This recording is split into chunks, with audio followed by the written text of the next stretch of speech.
सांग बियाओ ने बाथरूम में उसे फिर से यातना दी। कारा ने शांति से सब सहा। हालांकि वह डरी हुई थी, पर उसने खुद को समझाया कि शांत रहकर जानकारी जुटाने में ही बचने की उम्मीद है। इसलिए उसने होशियारी से काम लिया और उसे गुस्सा दिलाने से बची। अपनी हवस मिटाने के बाद सांग बियाओ खुश था और उसे यकीन था कि कारा उसके चंगुल से नहीं बच सकती, तो वह बेफिक्र हो गया।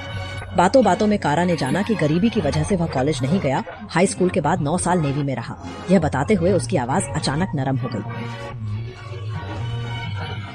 सांग बियाओ ने अपनी बात खत्म की और फिर से अपनी बंदूक ऊपर उठा ली। उसका हाथ उस लड़की की कोमल त्वचा को धीरे धीरे सहला रहा था और उस वक्त डर के मारे कारा का दिल बहुत जोरों से किसी नगाड़े की तरह धड़क रहा था। वह यह यातना और नहीं सह सकी। वह भागने को लपकी, पर सांग बियाओ ने बाल पकड़कर उसे वहीं मार डाला। यह सिर्फ कारा की कल्पना थी। वह जानती थी कि जल्दबाजी सब बर्बाद कर देगी। अभी सब्र करना ही सही था, मगर सांग बियाओ ने हद पार कर दी। उसने पाइप जलाया और कारा को जबरदस्ती नशा करना सिखाने लगा।